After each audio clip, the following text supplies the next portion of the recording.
Hi, everyone. I'm John Green, and welcome back to Educate and Elevate Your Employment. I'm here with my good friend, Harriet Richmond. Yay! And today we are going to be discussing different types of interview styles.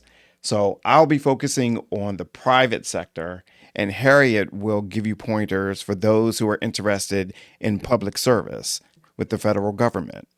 So I can't emphasize and stress enough the importance of doing research first.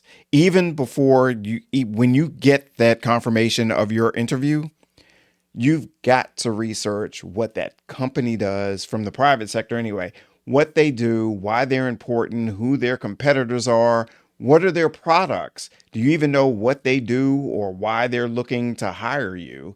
So you can have some educated analysis when you go into that interview to discuss the relevant points about the people that you're meeting with. What's so strange is that most people in the federal government, inside or even outside, think that that's not important too. They think that they don't have to look up the agency that they're applying for. Maybe private sector people are a little better at it, but people in the public sector, they're like, why? It's just federal government. Yeah, I get it.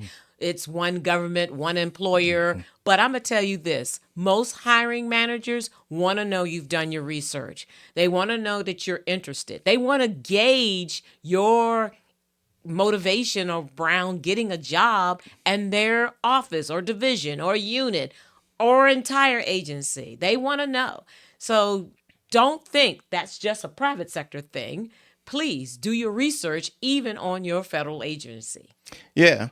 So some of the interview styles that we're going to talk about today are behavioral interviews, the all important situational interviews, and lastly, the stress interview. So the first one that we're going to talk about is the behavioral interview. And that's not you coming in acting all bad, not that behavior. This behavioral interview really asks questions that ask you things so they can predict your future behavior based on your past behavior. How are you going to respond, or what have you done in that situation before, so we know exactly what we're going to get because you've been able to show them and explain to them what it is you can actually do in those situations.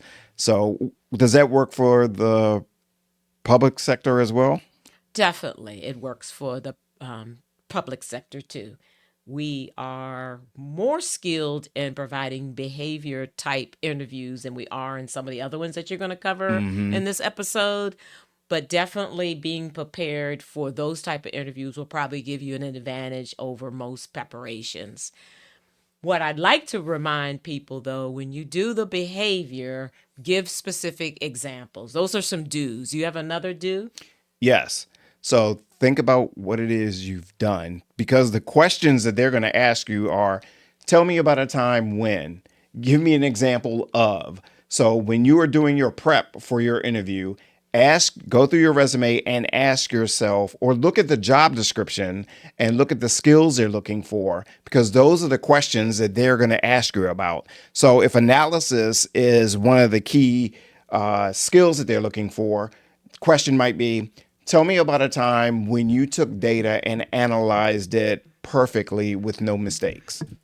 And you have to come up with what you did. So a way to answer those questions is using the STAR method.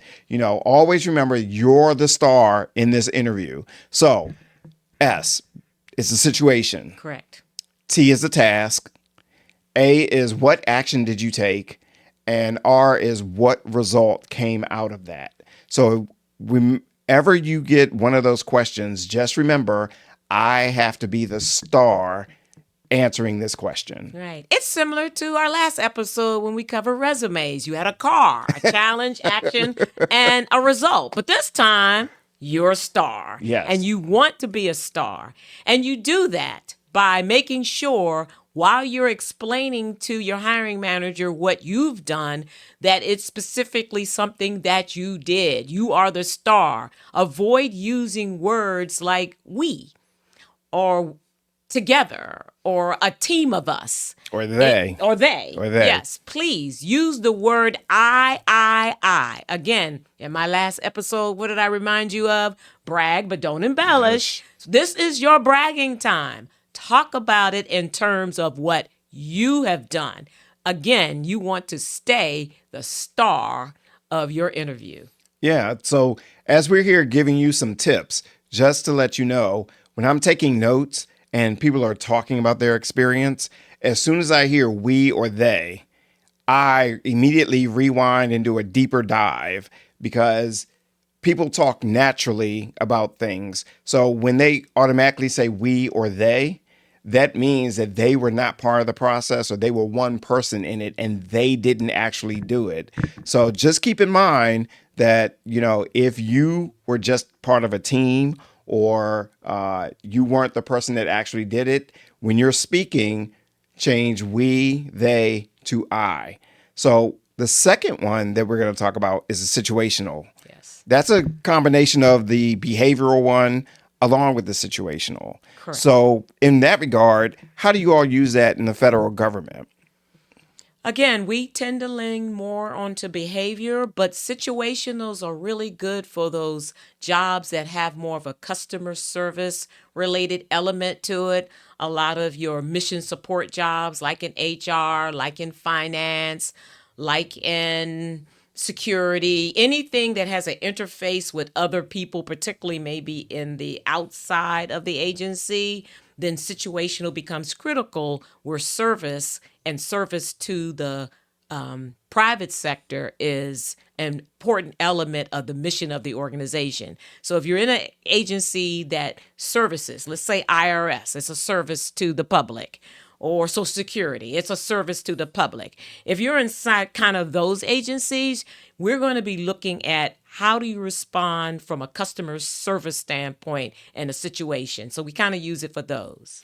Yeah, in the private sector, these types of questions would be if, let's say you got this job and then the situation comes up and you have a group of employees that aren't getting along, how would you handle that situation? So you may not have ever been in that situation, but you're going to have to think through what the situation is, what action you're going to take, and how you're going to resolve this in a positive way. So when it's situational, it's always future focused. Like, tell me what you would do in this particular aspect. So they might be explaining how their finances are set up or what the makeup of the office is, and then giving you situations based on that. And you're going to have to think through what it is that you actually do in order to get a good result. So, that's part of the behavioral and the situational. Some of the don'ts that go with situational are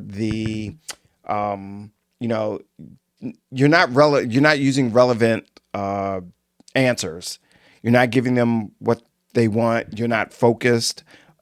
Listen to the question to make sure that you're actually giving them what they're asking for.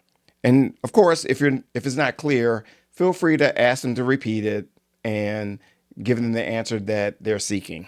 Do provide sufficient details so they can walk away knowing whether you can handle that particular situation.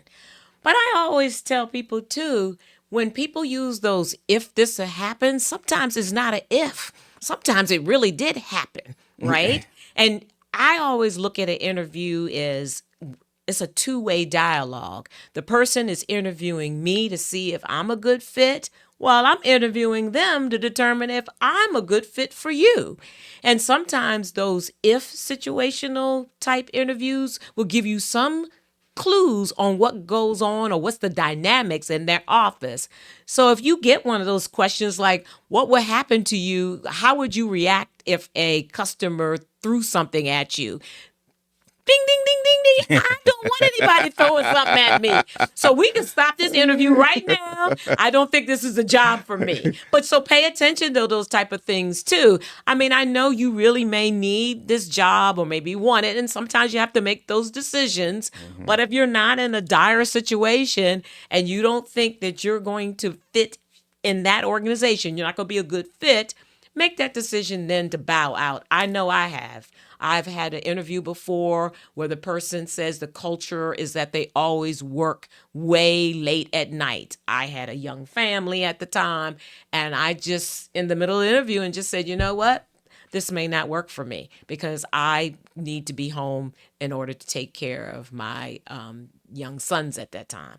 So pay attention to those ifs. Yes. And if they are asking those types of questions, feel free to ask them, has that ever happened? And if the answer is yes, ask them, how often does it happen? Good point. So you'll have to know the type of energy that you're going to have to bring. And as you said, the dynamics of that environment, good, bad, or indifferent. And then you also make the decision whether or not this is a good fit for me. As Harriet said, they're interviewing you, but it's a two-way street. You're interviewing them as well. One of the last styles of interviews is a stress interview. And this can take place either with one person, two people, or a team of people. And the way that this dynamic is set up is that you walk into the room and the energy is just off, or the person, if it's one person that you're talking to, it might start out great, but then during their questionings, it turns and the energy, you can feel the energy in the room change. If it's two people, typically you'll get the good cop, bad cop. You get somebody asking real easy softball, nice smiling questions. You get the person sitting next to them that'll act like, I don't want to be here. I don't like you. I don't even know why you showed up. So, just be prepared for those types of interviews because they do happen. And that also will give you a key to the type of environment and work that you're going to have to do as well. Do you all use any of that in the federal Not really government? with stress because one, that'll land you with a complaint with the agency. So we don't typically have those type of stress interviews.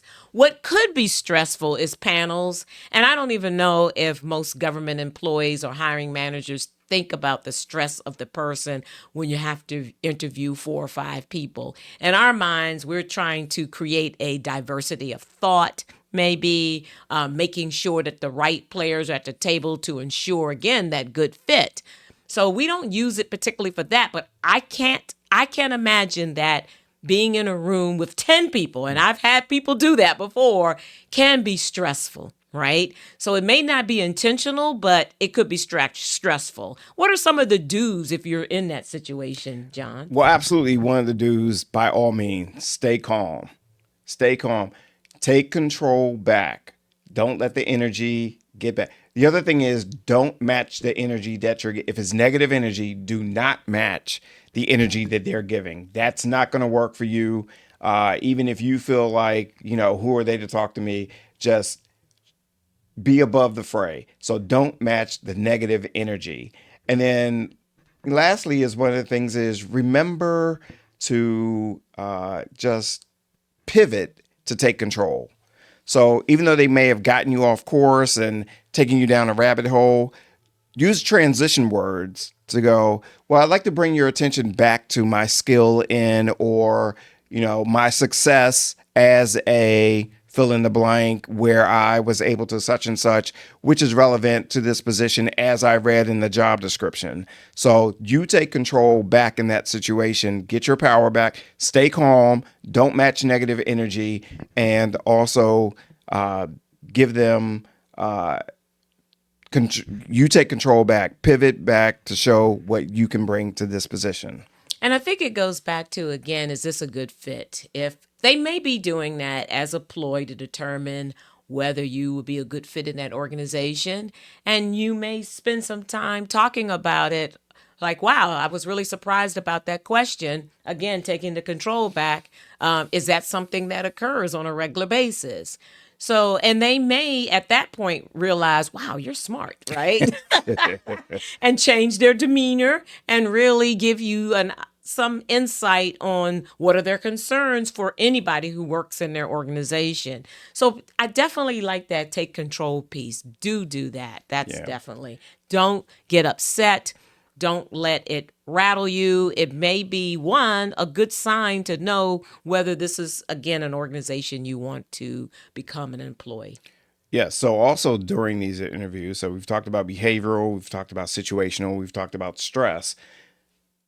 Don't forget to bring your list of questions that you need answers to during these interviews. And don't let them be the regular, so the confirming what's already known. So the hours are 9 to 5.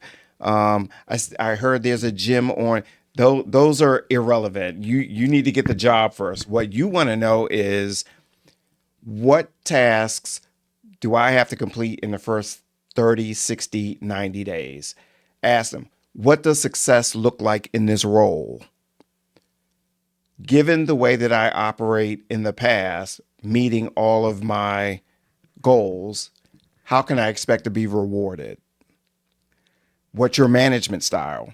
Because you know how you like to be managed. So if you're an independent person that is autonomous, they just have to tell you once in order to get work done. They've already laid out what it is, and they're hovering over your shoulder, or they are a micromanager. You already know from the start that this might not be the job for you, but come prepared with questions that you need answers to, and do your research so they aren't softball questions, and they know that, oh, this is a smart person. We need to look out for them. All right. I think that's a great point on determining the management style of employee and asking those type of questions. Most micromanagers don't even realize that they're micromanagers.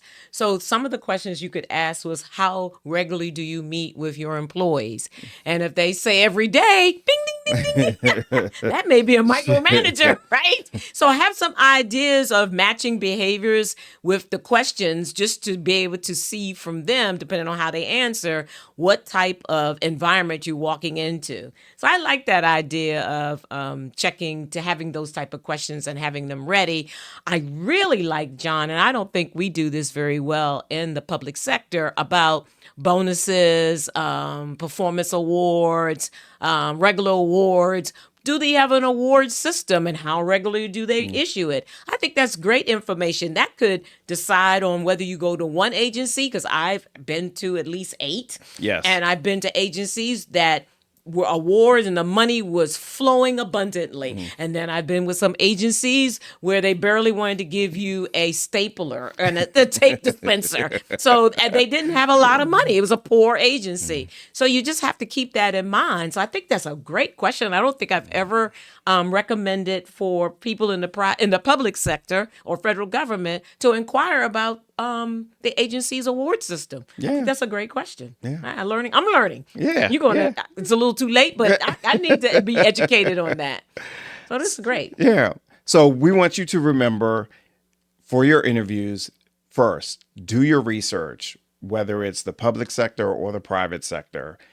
Be aware of the 3 types of interviews: your behavioral interview, your stress interview, and the situational interview.